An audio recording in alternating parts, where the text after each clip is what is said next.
진정한 천재가 등장했다는 사실을 우리는 어떻게 알 수 있을까?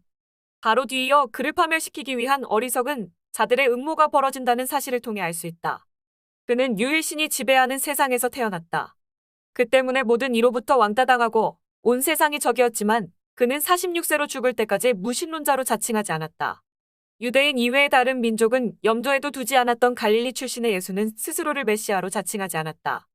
사실상 그는 새로운 종교 체계를 꿈꾼 적이 없었다. 나는 이스라엘 집에 잃어버린 양 외에는 다른 데로 보내심을 받지 아니하였노라. 심지어 그는 자신을 따르는 비유대인들에게마저 등을 돌렸다. 하지만 예수를 추종하는 신도들은 여전히 천지창조가 기원전 4000년에 일어났고 노아는 기원전 2000년에 살았다고 믿는다. 현재 천지창조의 연대는 기원전 3761년이라는 설이 우세하다. 그런데 이스라엘에서 작업하는 고고학자들에 따르면 성서에 나오는 아브라함, 노아, 모세, 여호수아 등의 족장들이 실존 인물이라거나 유대인들이 이집트에 유배되었다거나 유감한 출애굽과 폭력적인 가나안 정복 같은 사건들에 실존했었다는 증거는 전혀 없다. 최근의 연구를 보면 학자들은 심지어 다윗과 솔로몬의 존재도 의문시한다. 학자들은 설사 다윗과 솔로몬이 왕이었다 해도 보잘것없는 지배자였으리라고 추측한다. 스피노자는 1632년 네덜란드 암스테르담에서 영향력 있는 한 부유한 유대 상인의 아들로 태어났다. 그러나 스피노자는 한 조그만 사건이 계기가 되어 유대 교회는 1656년 7월 27일 교회에 대한 태만과 무신론 사상 이유를 달아 23세의 스피노자에게 파문을 선언하였다. 진리 추구가 교회 문턱에서 멈출 수는 없다고 확신한 것이 그에게는 죄라면 죄였다. 그는 다른 학생들과 토론하면서 신이 육체가 없다는 점, 천사가 실제로 존재한다는 점, 영혼이 불멸한다는 점 등을 뒷받침할 근거가 성서 어디에도 없다고 주장했다. 그의 파문을 결정한 명령은 암스테르담 유대인 사회의 역사에서 가장 가혹한 형벌이었다. 종교적이고 사회적인 비리에 대한 형벌로 가끔 내려진 유사한 명령과 달리 이번 명령은 스피노자에게 죄를 뉘우치고 유대인 모임에 다시 참여할 기회조차 허락하지 않았다. 따라서 그때부터 스피노자는 영원한 추방자로 여겨졌다. 암스테르담의 유대인 원로들은 대체 왜 이렇게 경로했을까?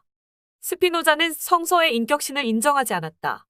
천국과 지옥은 어리석은 미신에 불과하며 성서는 하느님의 계시가 아니라 인간의 손으로 편집되고 조작된 것이라 주장했다. 그에게 있어 신은 성서 속의 하나님이 아닌 우리가 살고 있는 세계 자체였다. 성서의 권위가 절대적인 시대에 이러한 그의 생각은 무신론 심지어는 악마의 사상으로 여겨졌다. 그러나 그는 그에게 쏟아지는 그 어떤 비난에도 대꾸하지 않고 조용히 참고 견뎠다. 세상 일에는 관심이 없었기 때문이다. 그는 부와 명예와 쾌락을 추구하는 일상생활의 공허함에서 벗어나 진정한 행복을 줄 수 있는 길에 몰두하였던 것이다. 즉, 신에 대한 지적 사랑만이 허무함이 없는 진정한 행복을 줄 수 있다고 생각하였다. 이 파문과 그의 두 번째이자 마지막 저서신, 인간, 그리고 인간의 행복에 관한 소고책만으로 그는 동시대 세상 사람 모두에게서 철저히 배척당했다.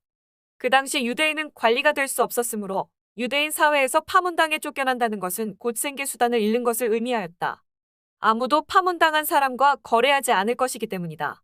집에서도 쫓겨날 정도로 누구도 그를 받아주지 않았으므로 그는 주로 남의 집 다락방을 세뇌어 이곳저곳을 떠돌아다녔다. 다락방의 합리론자라는 그의 별명은 여기에서 나왔다. 스피노자는 죽을 때까지 하숙생 처지에서 벗어나지 못하였다. 그러나 가혹한 파문에 대해서도 스피노자는 크게 개의치 않은 듯하다. 사실상 그는 전혀 아랑곳하지 않았다. 인간은 자신이 하는 일만 할 수 있다는 그의 간단한 통찰력은 과학혁명의 절정기에 인간관을 완전히 바꿔놓았다. 하지만 철학 역사상 그만큼 수없이 경멸받고 온 세상이 적이었던 철학자는 드물다. 그는 원하기만 한다면 유대인 사회의 지도자로서 일생을 부와 명예 속에서 지낼 수 있었다. 또 적극적으로 거부하지만 않았어도 비판적 지식인으로서 명망을 얻고 많은 기부금을 챙기며 화려하게 살 수도 있었다. 그러나 스피노자는 그의 철학에 따라 신에 대한 지적 사랑 속에서 가장 외롭고 눈에 가장 띄지 않으며 가장 겸손하고 조용하게 일생을 보냈다. 그의 생활은 아주 단순했다. 임대한 다락방 한 칸, 저녁으로 먹는 죽 한 그릇, 가끔씩 피우는 담배, 그는 이런 것들을 안경렌즈를 갈아서 벌어들이는 적은 수입으로 충당했다. 시인 하이니히 하이네는 그를 이렇게 평가했다. 모든 현대 철학자들은 바로 스피노자가 갈아놓은 렌즈를 통하여 세상과 사물을 바라본다.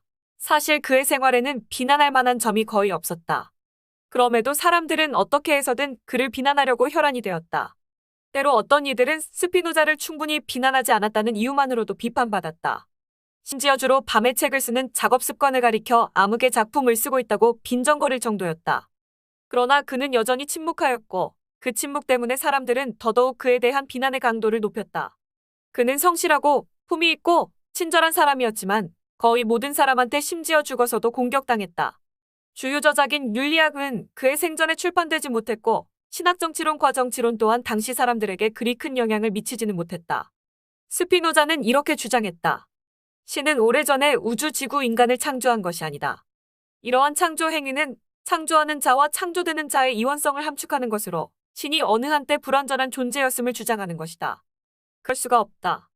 존재하는 모든 것은 신이라는 단일한 본질적 부분이다. 모든 사물은 신의 두 가지 속성, 근본적인 물질적 세계와 사유의 겉으로 드러난 양상일 뿐이다. 모든 사물은 동일한 본질적 부분이기 때문에 마음과 육체로 구분될 수 없다. 신이 곧 자연이다. 스피노자는 이렇게 썼다. 모든 사물이 영원히 신 속에 깃들어 있기 때문에 목적론을 추론한다는 것은 무의미하다. 인간이나 우주에서 목표나 목적 같은 것은 없다. 우리는 결코 특별한 존재가 아니다.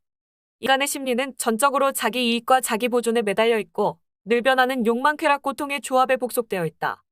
늘 변하는 감각과 외부 세계에 복종하다 보니 필연적으로 정서적 혼란을 겪게 된다. 역풍에 의해 몰려가는 바다의 파도처럼 우리는 우리의 결과나 운명은 알지 못한 채 이리저리 흔들린다. 이런 덧없는 열정에 대한 인간들의 복속을 극복하려면 우리의 욕망을 절제하고 이성에 따라 살고 궁극적으로 신을 정신적으로 사랑할 수 있어야 한다. 이처럼 우주를 있는 그대로 받아들인다면 평생 동안 내적 평화와 축복을 얻게 될 것이고 사후에는 몰개성적 영생을 얻을 수 있을 것이다. 내일 지구가 멸망하더라도 나는 오늘 사과나무를 심겠다라는 경고로 유명한 스피노자는 왕따 철학자였지만 시련에 굴복하지 않고 끝까지 최선을 다했다. 그는 성공했다고 할 수 있다. 동시대에 다른 사람들이 실패했다고 판단하더라도 말이다. 와우! 어려운 내용을 끝까지 정주행하신 것에 감축드립니다. 구독과 좋아요는 필요 없고요. 유튜브가 제공하는 광고들을 많이 클릭해주세요. 지혜의 숲 채널 운영자 성필원 등 무계획적인 사상가를 뜻하는 캡이라는 필명으로 활동하며 스스로를 학문과 성공의 지혜를 결합시킨 최초의 세속 철학자로 칭한다. 기존의 인식과 완전히 다른 의미 있는 삶의 철학을 추구하면서 그 결과물을 글과 강연을 통해 발표하고 있다. 양처럼 살 것인가 늑대처럼 살 것인가와 생존, 인간농장, 정보 그렇고 인간농장 등 다수의 저서를 펴냈으며 내 안에 백만장자와 행동하라. 그러면 부자가 되리라. 를 직접 번역해 책으로 내기도 했다. 페이스북에 20만 명 힘이 되는 좋은 글 같은 다양한 사이트들도 운영 중이다.